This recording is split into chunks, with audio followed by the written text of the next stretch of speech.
life of an expat here in Uganda. So, yep.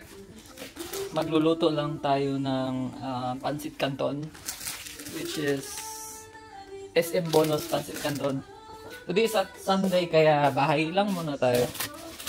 And later on, we are going to drive 2 hours from here in the camp, going to Gulu City to buy some groceries to stock.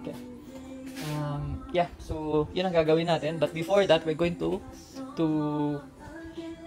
bath these dogs because they have to have at least once a week. Alam mo, ang hirap pala. Ang hirap mag-Tagalog. Mas madaling big kasi ng English. Sorry. Anyway, so this is my food now. As I said, ano siya, pancit canton ng SM Bonus but with a twist kasi ang ginawa ko, nilagyan ko ng maraming tubig. Wala akong maraming green stuff kasi wala pang laman yung garden ko. Oh, by the way, yung okra ko pala sa labas. Wait lang. Okay, so this is the food. Breakfast, brunch ko yan.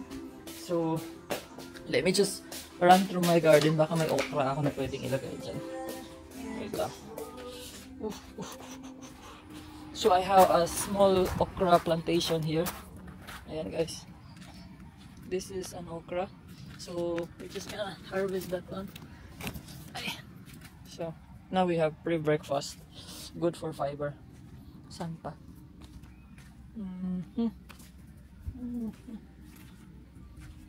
Wala na, isa lang. Isa lang yung pagkain. Isa lang yung... Okay guys, so yun lang. Kasi maliliit pa yung iba. Mga itoy. So now we have one for breakfast. Ihalo natin sa sa pancit canton. Parang na-overcook na yung pancit canton ko Anyway, i-slice ko lang siya para madali. Magat. Yun. Sana yun. This is my food. So, ciao guys!